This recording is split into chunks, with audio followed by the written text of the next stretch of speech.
On va attaquer, un gros morceau là aussi, c'est Rocketeer. Il y a quelque temps, je me suis chauffé avec la sortie de l'anthologie, chez Delcourt à me prendre Rocketeer et donc j'ai pris, les 4 tomes de Rocketeer qui sont sortis chez l'éditeur, donc de Dev alors avec j'ai commencé dans l'ordre chronologique en essayant de chercher un peu d'informations, donc j'ai commencé avec Rocketeer, donc ce tome-là de Dave Stevensons, qui est en fait le tome qui contient toutes les histoires écrites par ce monsieur qu'il a écrit, je l'ai noté quand? Voilà, il a écrit ça en 1982, donc quasiment c'est contemporain de Tortue Ninja, et donc on suit l'histoire de Cliff Secord, donc un jeune, aviateur qui va inventer, son costume et ce jetpack, spécial, cette fusée dorsale et devenir Rocketeer, et donc c'est une série qui se passe dans une sorte de d'Amérique entre 2 guerres. On a fini la première, mais on n'a pas encore commencé la seconde guerre mondiale et c'est vraiment un récit ultra pulp. On est vraiment, même, des fois avec, tu le vois avec la copine du héros, Betty, qui est ultra sexy, ultra mignonne. On est vraiment sur, la caricature de la poupée, mignonne, des États-Unis de cette époque-là, hein, vraiment, qui fait en plus des films de charme, des photos de charme, et cetera, avec les petites misettes. Voilà, on est vraiment sur, du pur, comics pulp avec, voilà, des histoires qui sont pas hyper, complexes, hein. C'est vraiment, il y a un ennemi, OK, pour ta fusée, il a vise, il le tabasse, point. Il y a rien de compliqué. Au début, bon, il est un peu, pas aimé par la police, il y a des pages qui sont très belles et pour un comics qui a, 40 ans, voire 50 ans, je le trouve vraiment très, très, très propre avec, vraiment des arcs narratifs qui sont vraiment cool, et il faut savoir que moi j'ai souvenir de la série, enfin du film de Disney+ sorti il y a longtemps. Et donc j'étais assez content de découvrir, le matériau d'origine aujourd'hui. Alors j'ai pas revu le film pour l'occasion, donc peut-être que le film est très bien, mais moi j'ai souvenir que c'était un peu cheapos à l'époque et donc ça doit être encore plus cheapos aujourd'hui, mais il est sur Disney+ et donc il faut savoir que, bah, la suite il y a eu que ça. Parce que de ce que j'ai cru comprendre en écoutant quelques vidéos et en lisant quelques blogs, qu'il y a eu des gros conflits entre Dave Stevens et des ayants droit, Disney et cetera, ce qui fait qu'il a pas pu, refaire, son personnage et il faut savoir qu'en 2008, il est mort d'une leucémie, ce qui fait qu'à 52 ans, bah, Rocketeer a perdu son père.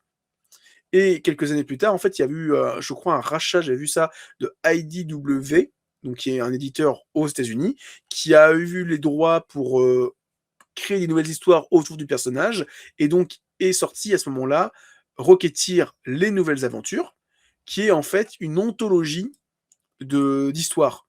Et en fait, c'est vraiment en 2011, ils ont demandé aux auteurs de faire des histoires qui font 10 pages à tout casser, hein. Regardez, on regarde les pages, c'est genre le bouquin fait 110 pages, il y en a une dizaine. Et à chaque fois, c'est vraiment des histoires. Rocketeer de John Cassaday, il fait 10 pages. Le retour du bercail, Mike et Laura Allred, il fait 10 pages. On a quelques noms sympas, on a quand même. J'avais noté quoi? J'avais noté, il y a Mark Waid qui fait une histoire, il y a Bruce Timm, donc le créateur de la série Batman, la série d'animation. Il y a Tom Taylor qui a écrit une histoire, il y a John Byrne qui a écrit une histoire. Donc c'est intéressant. Par contre, bah, au vu du format, ben, une histoire 10 pages, tu as le temps de rien raconter. Et en plus, c'est vraiment une histoire indépendante. Il n'y a pas un arc narratif qui se crée autour des histoires et chacun, à chaque fois, on change d'auteur et on continue une prolongation. Non, non, c'est vraiment une page, une histoire, une idée, et c'est tout, un duo d'auteurs. Alors c'est intéressant parce que on peut découvrir certains styles graphiques, vraiment cool. Alors j'ai pas eu le temps de noter tous les auteurs parce que j'ai pris quelques pages, mais voilà, ça permet de voir quand même certains styles graphiques, très atypiques. Là, on a un style quand même plus, peut-être bande dessinée à l'européenne et on trouve toujours vraiment ce trio, de personnages de, Cliff, le rocketeer, sa copine Betty, un peu sexy et qui des fois le rend un peu jaloux, et le mentor qui est là pour dire: «Ha ha, bande de gamins, ha ha!» Et c'est tout. Et après, tu as vraiment l'histoire où il y a un méchant, Rocketeer prend sa fusée, il tape dessus, et on passe à autre chose, hein. Ou des fois, c'est Betty qui tombe dans les pommes, et donc il l'aide. Voilà, c'est sympa, hein.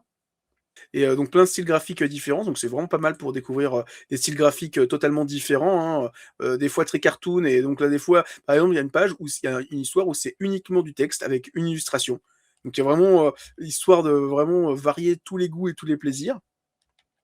Voilà, voilà, par exemple, on a des styles peut-être beaucoup plus modernes des fois, plus atypiques et donc ils ont sorti ensuite un deuxième nouvelle aventure, donc qui est, exactement, la même chose, hein, cette f mais sauf qu'ils l'ont écrit quelques années plus tard, je crois que c'est 1 an ou 2 plus tard, donc c'est encore une fois un recueil d'histoires courtes avec différents styles graphiques, donc pareil, hein, il y a vraiment ça ne réinvente pas les choses. Il y en a un où c'est Duck et Tyr, où c'est avec Daffy Duck, c'est je trouve ça vraiment rigolo. Ouais, mais c'est et alors par contre, c'est vrai que sur le deuxième volume, je constate juste une forme d'évolution de l'histoire, dans le sens, l'histoire avec un grand H, où, par exemple, on sent poindre au fur et à mesure l'arrivée de la Seconde Guerre mondiale et donc tu sens peut-être que le personnage commence à vieillir avec son temps, avec l'histoire, mais des fois où tu as vraiment des histoires, on repart en arrière, mais ouais, en tout cas, je trouve que c'est intéressant pour découvrir les styles graphiques. Moi qui ne lis pas 15 000 comics et au moins je peux me noter quelques auteurs en me disant: «Ah graphiquement j'aime bien ça». Ah bah, encore une fois une page qui a été, mal, copiée.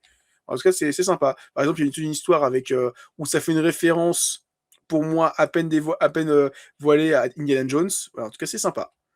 Et donc, à la suite de tout ça, en 2014, est-ce que j'avais noté? J'ai noté quoi?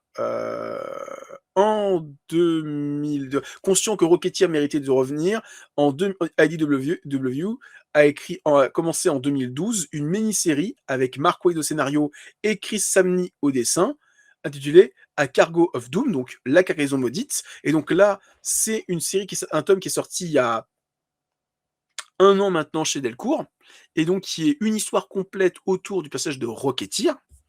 Là, c'est vraiment 4 chapitres, une histoire complète, où, Rocketeer, voilà, fait sa petite vie, toujours en train de s'embrouiller avec sa copine qui est un peu jalouse et lui qui est un peu gauche.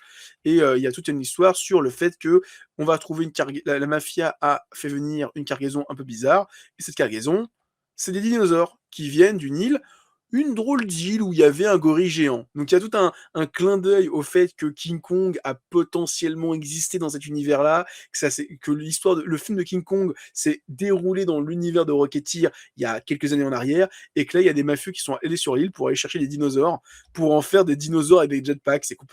Je vous dis, c'est complètement une œuvre pulp, complètement débile, complètement assumée, et ils vont jusqu'au bout à assumer le délire.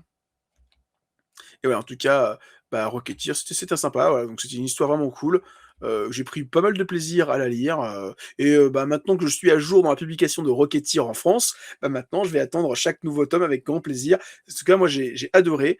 Je vous conseille au moins de oh merde, je suis allé trop loin.